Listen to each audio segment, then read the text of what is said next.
На гэтым тыдні стала вядома, у чым абвінавачваюць прэтэндэнта ў прэзідэнты Беларусі Віктара Бабарыку у адмыванні грошай, ухіленні ад сплаты падаткаў і даванні хабару. У чацвер у судзе, у якім будуць разглядаць апеляцыю на арышт былога банкіра, быў вывешаны расклад пасяджэнняў, адкуль і сталі вядомымі крымінальныя артыкулы. Понятно, что эта ситуация сейчас будет, вероятно, всегда, что чем больше нас будет там брать, тем больше нас будет выходить на следующий день. Потому что уже никто не согласен мириться с тем, что происходит, просто так и принимать это как данность. Сыну Віктара Бабарыкі Эдуарду закідаюць ухіленне ад сплаты падаткаў у асабліва буйным памеры. Акрамя Бабарыкі затрыманыя каля 20 чалавек з ягонага атачэння. Усе яны праходзяць па справе Белхазпрамбанку, якім Бабарыка кіраваў 20 гадоў. Сам палітык ад 18 чэрвеня знаходзіцца ў СІЗА КДБ. Другога апанента Лукашэнкі, стваральніка парку высокіх тэхналогіяў Валера Цапкалу, не дапусцілі да выбараў, прызнаўшы несапраўднымі вялікую частку подпісаў у ягоную падтрымку. Цифра в 75 тысяч подписей достоверных вызвала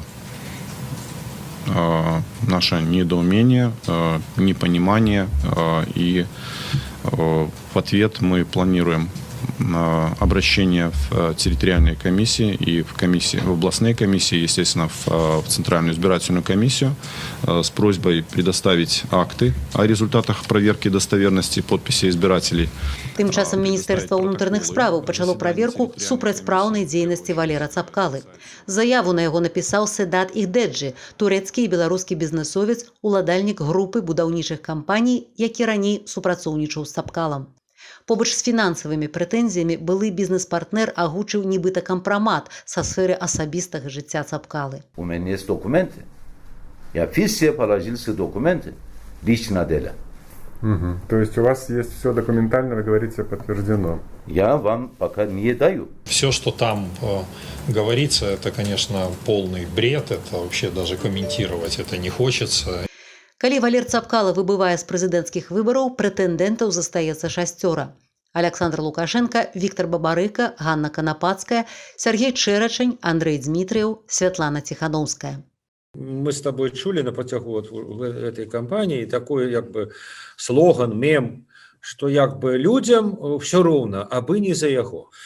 Так, калі ласка, можно проголосовать за Канапацкую, за Чэрачаня, за Дмитриева. Вот, умовно кажучи, это один из вариантов, да, не будет ни Бабарыки, ни Тихановской, будет Лукашенко, Дмитриев, Чэрачань и Канапацкая. Вот этот механизм, абы за кого, але не за яго, ён можа в этой ситуации спрацаваць. Умоўно кажучи, я не ведаю, Канапацкая набярэ, я не ведаю, 40%, а Лукашенко 60%.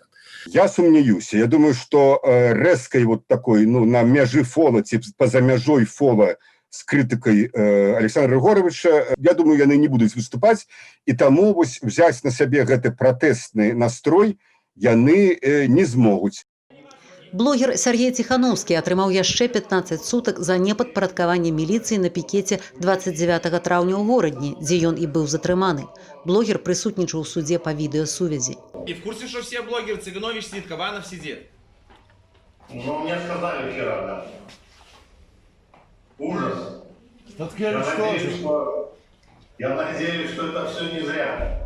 На Тихановскага заведзеныя і 2 крымінальныя справы. Яму закідаюць ужыванне сілы супраць міліцыянта і падрыхтоўку да грубага парушэння парадку. Такі ж артыкул выставілі на гэтым тыдні палітыку Міколу Статкевічу, які павінен быў выйсці на волю пасля месяцаў СІЗА. У Беларусі ўжо больш як 20 палітвязняў, сярод іх 6 блогераў. За 2 месяцы больш як 125 чалавек пакаралі арыштамі прыблізна на 1800 сутак, а больш як 250 чалавек штрафамі амаль на 190 тысяч рублёў у сувязі з палітычнымі акцыямі. І гэты канвеер працягваецца. На дапамогу рэпрэсаваным у Беларусі сабралі ўжо 100 тысяч даляраў, паведаміў медыякансультант Алексей Лявончык, які запусціў у Фейсбуку краўдфандынг для падтрымкі сем'яў затрыманых па палітычных справах беларусаў. В 2017 году мы набрали 55 тысяч долларов, 53-55 тысяч долларов, в зависимости, не помню точную цифру, мы набрали за 3 недели.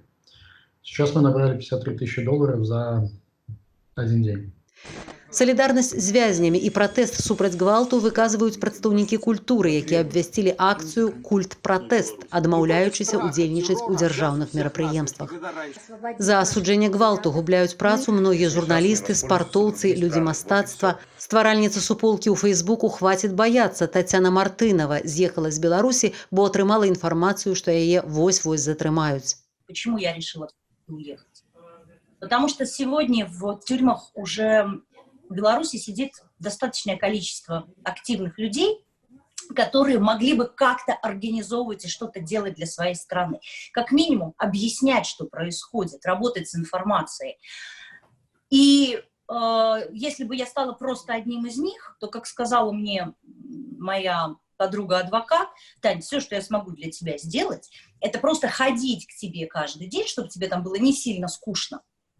Акцыі беларускай салідарнасці працягваліся на гэтым тыдні па ўсім свеце. Рыга, Таллін, Парыж, Ніцца, Брусэль, Пітсбург, Стамбул, Кракаў, Брно, Мілан, Балонія, Жэнева, Рым, Барселона, Гамбург, Валенсія, Мюнхен, Дюссельдорф, Франкфурт, Сідней, Вашынгтон, Нью-Йорк і іншыя гарады. А кіраўнік беларускай дзяржавы ўжо двойчы за тыдзень з'ездзіў у Расею афіцыйна дзеля адкрыцця помніка савецкаму солдату под Ржевом, хотя комментаторы мают свои версии.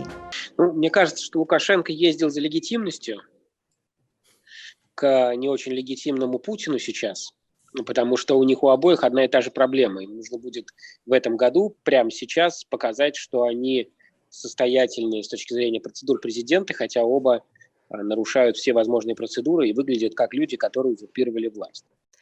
А 3 ліпеня ў Беларусі адзначалася афіцыйнае свята незалежнасці. У гэты дзень працягваліся затрыманні грамадскіх актывістаў у розных гарадах Беларусі.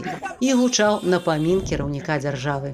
Только мы можем вершить судьбы своего народа на этой земле. Все зависит только от нас.